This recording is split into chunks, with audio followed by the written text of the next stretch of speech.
that a body was found in a wooded area off of Route 309 and Game Preserve Road at about 9:45 this morning.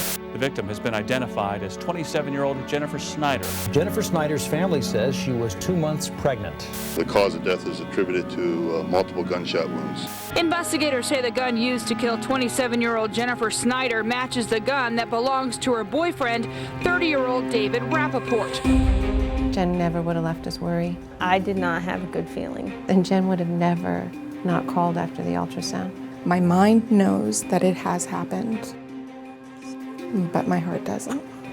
We were strictly looking at maternal mortality, what women were dying of during pregnancy. What we found was the surprising part, that the leading cause of death during pregnancy was homicide. Killing Jennifer was the worst possible solution. No solution at all. I call these eraser killings. They want to erase them from the book of life. They want to start over and get this chapter completely erased. I thought maybe an accident, something else happened, but not murder.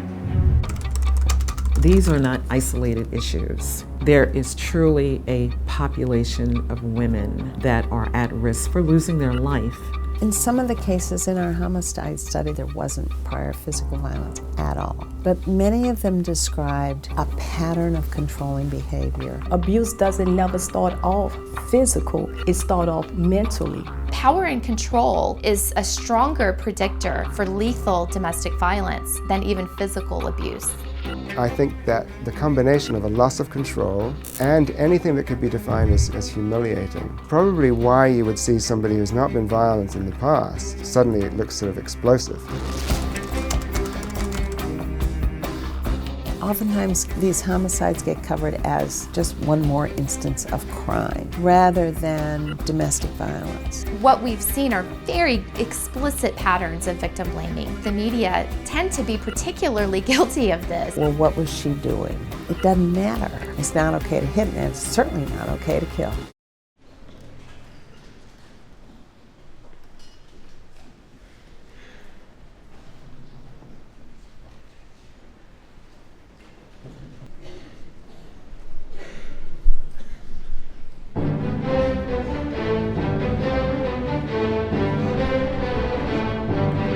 There's been music as much as I can remember. That was very, very important to my parents' life.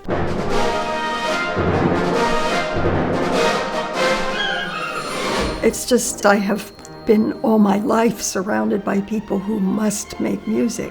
That's important. It's as important as breathing.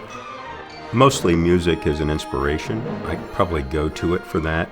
Doing it with other people that do it well is that much more inspiring.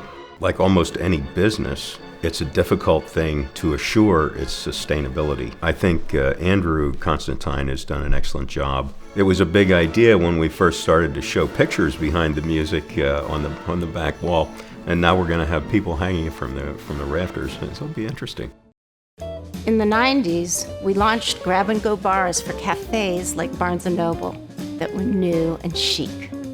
Today, people are so educated and interested in food and where it comes from, it gives us license to source unique ingredients. R&D is the nexus where it all happens at Sweet Street.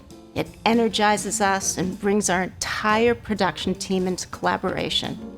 Our sales team, leading a massive global network of hundreds of suppliers, food brokers, and 900 distributors, must carry that innovation to market. And amazingly, we do it 100 times a year. I love feeling a creative idea latching onto a need, the sirens calling from the market, a societal shift, and then boom! It's that moment of gestalt when the different pieces come together. You know, sometimes life takes you by surprise and throws you lots of unexpected challenges. John joined the Army in 2004 and was deployed to Iraq in 2006. But on March 24, his watch stopped, and so did his life as he knew it. And they'll be the first to tell you that their life's complications have turned into miracles. Several original Wyomissing Industries buildings are now administrative offices for Tower Health, as well as their IT and training hubs. Orthopedic Associates of Reading has transformed a former outlet store into medical suites, providing patients with advanced diagnostic, treatment, and therapeutic services. The VF Outlet lives on at the Knitting Mills with an outlet store featuring the Lee and Wrangler brands at discounted prices.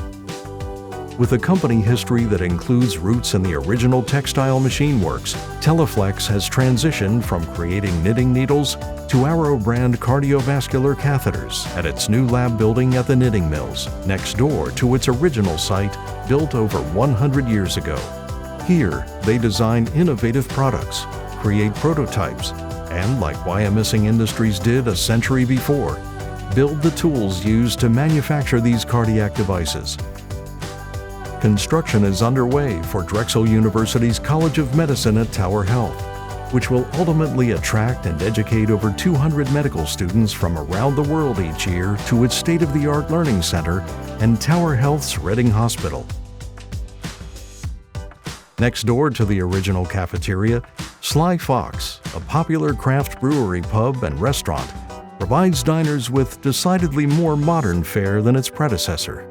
It is here, in this unique historic setting, one feels the energy of past and present, reigniting the spark of industry on which the facility was built. With its proximity to West Reading's vibrant Main Street, the Knitting Mills is positioned to be a hub for innovative businesses.